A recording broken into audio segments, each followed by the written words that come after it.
his presidency, Osama bin Laden, Obamacare, things of that nature.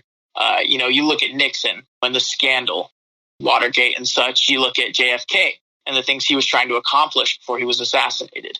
There are certain moments in a presidency that define how people will remember that president in the future. And I think that this is that moment. I can't say for sure. Unfortunately, I don't consider myself informed enough to really make an accurate statement on that, and I'm not going to do that. I know a lot of people like to explain their opinions or give their 2 cents about something that they really haven't researched, and I'm not going to be that person. I haven't done the research. However, I will say that no matter what, his presidency will be remembered by how he handled this situation. And I think that goes for all the world leaders as well. What about your friends? Has this changed your guys' view in politics? Let's go even further. What is the trust in government among 20-somethings right now in your group?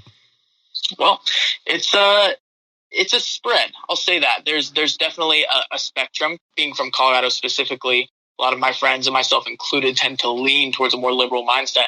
However, I do have some friends who tend to lean to a more conservative mindset. However, I think it's being agreed upon right now that it's hard to say. I'll say that because a lot of the world leaders, they're not prepared for this kind of thing. You know what I mean? How do you prepare for something like this? I mean, sure, you have simulations, you can run tests, you have fail safes, you have backup options, but you never really know what's going to happen until it happens. And here we are right now. And I think it's a little too early to tell. I do think the political spectrum and the political arena is going to be shook by the end of this. I believe that there might be a lot more going on behind the scenes than we understand or realize. And I've always kind of thought that you would never show your full hand, no matter what, whether you're a government, a corporation, a business, anybody, an athlete, you never show your full hand. You always want to have something in the tuck or in the clutch. You know what I mean? And so I do believe there are some things that are going on behind the scenes that will ultimately transform and shift the world as we know it. What are you guys doing to stay sane besides playing video games like you always do anyway? Well, I, for one, am trying to work on some music. Again, I'm busy. I'm working like crazy. So for me, this doesn't apply but for a lot of my friends, they're working on their hobbies, whether it be music, art.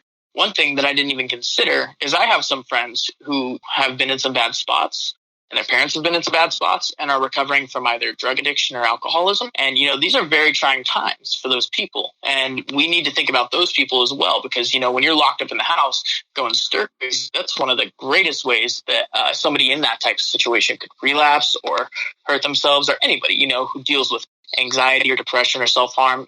It's really important to stay busy. And if that means playing video games, binge watching your favorite TV shows, I say go for it. You really need to focus on your mental and emotional health during this crisis. Such a different perspective from a 20-something-year-old than, well, this old gray-haired old man of years. Old man of years. Interesting. Well, that's what makes the world great. It does. It's a very interesting perspective. Anything that you'd like to add? I mean, is there something that you think that I'm missing the boat on here? I just want to say to the listeners out there to, appreciate what you have right now. Be thankful. There is always somebody who will be worse off than you, and you don't know how this situation and this crisis is affecting some people. I can say personally that, my own household is struggling, as I'm sure is the same for households across the nation, across the world.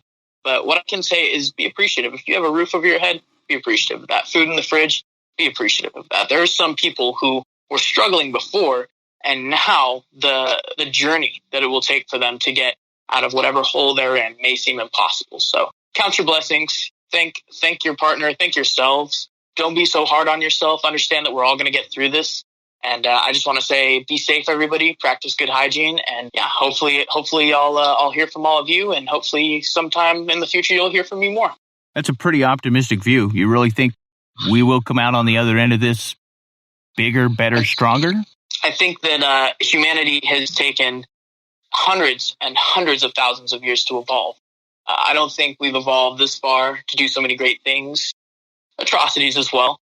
Great things. Ultimately, I think humanity has thrived, and I think we will continue to thrive as long as we are able to rely on each other, count on each other, be safe, be smart, trust your instincts.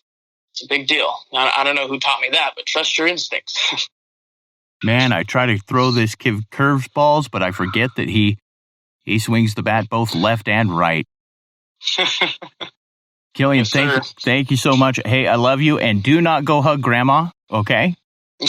Will do. As much as I want to, I won't. Tell her I love her, and sis and brother. And, hey, you guys be safe, and I love you very much. Thank you. You too, Dad. Love you too. Bye-bye. And there's the optimistic view of young America.